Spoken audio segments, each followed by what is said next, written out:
Jordan's capital is Amman. This is Rainbow Street, where our Airbnb was, originally named Abu Bakr al-Siddiq Street. It is a public space in the historic area of Jabal Amman near the center of downtown. Souk Jarrah is located near the street with varieties of markets and restaurants.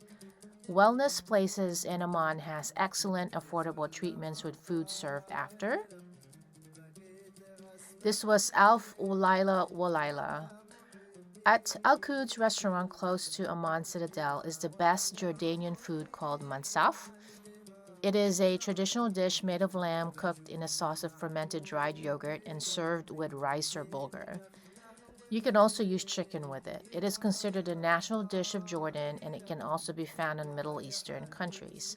From Rainbow Street, you can walk to the Amman Citadel. The Citadel is a historical site at the center of downtown Amman.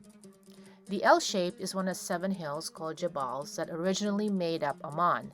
There are several evidences since the pottery in the Neolithic period, which means the final division of the Stone Age.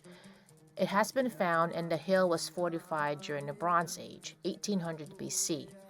The hill became the capital of the Kingdom of Amman sometime after 1200 BC. It was later occupied by various empires, that of the Assyrians, Babylonians, the Ptolemies, the Seleucids, Romans, Byzantines, and the Umayyads. After the Umayyads came a period of decline, and in 1878, when abandoned pile of ruins were found, sporadically used by the Bedouins and seasonal farmers. But despite this gap, the Citadel of Amman is considered to be among the world's oldest inhabited places. As you can see, the Citadel is considered an important site because it has had a long history of settlements by many great civilizations. Most of the buildings still visible at the site are from the Roman, Byzantine, and the Umayyads period. The major buildings at the site are the Temple of Hercules, a Byzantine church, and the Umayyad Palace. The Jordan Archaeological Museum was built on the hill in 1951, enclosed by walls. The ancient periods of inhabitants covered large areas.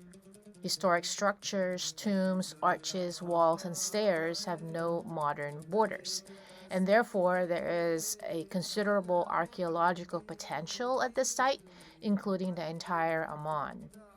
Archaeologists have been working at the site since the 1920s from the Italians, British, French, Spanish, and the US, but a great part of the citadel remains unexcavated.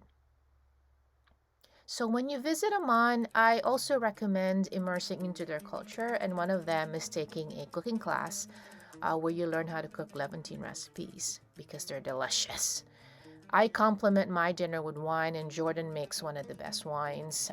They're not, you can't hardly see alcohol served in the outskirts of Amman, but in Amman, you can get the best wines there, or any wine you prefer.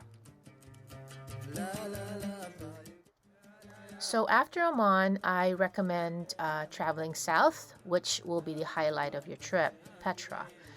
This place is about 3 to 4 hours away. As I discussed from previous vlogs, Petra is a historic and archaeological city in southern Jordan. The area around it has been inhabited from early as 7000 BC.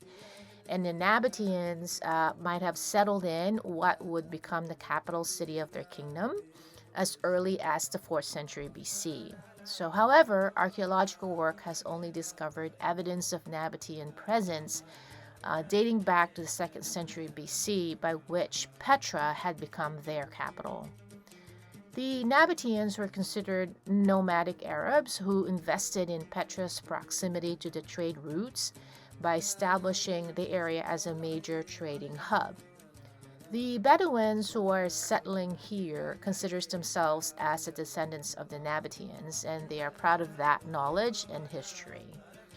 The Bedouil, which are the Bedouins, as they are called, were forcibly resettled from their cave dwellings in Petra to Sayhun by the Jordanian government in 1985, when this great place, Petra, was discovered. Some were given compensations, and some just elected to be a part of nature and never left the area. Visitors and tourists can still see them making a living for themselves, and seeing them walking along while you walk through the city of Petra. The ones that moved to nearby cities were provided block-built housing with some infrastructure, including in particular sewage and drainage system. Among the 6 communities in the Petra region, Sayhun is one of the smaller communities. The village of Wadi Musa is the largest in the area, inhabited largely by the Layathna Bedouin, and is now the closest settlement to the visitor center, the main entrance to Petra. Sayhun gives access to the back route into the site.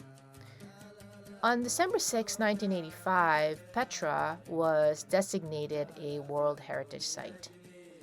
The Baduls belonged to one of the Bedouin tribes whose cultural heritage and traditional skills became part of the UNESCO Intangible Cultural Heritage List in 2005 and inscribed in 2008.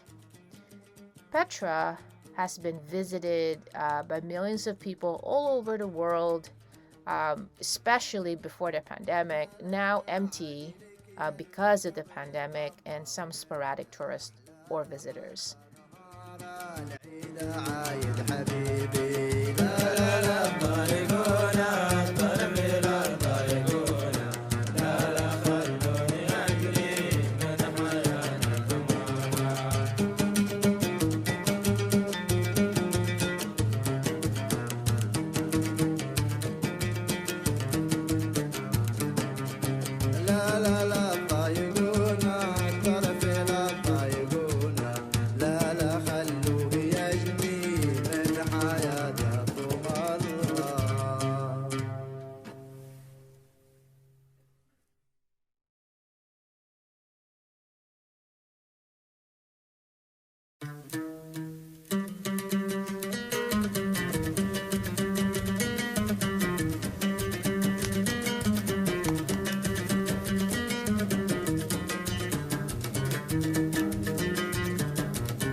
The tomb of Aaron is the name of the supposedly burial place of Aaron, the brother of Moses. There are 2 descriptions of its location and different interpretations.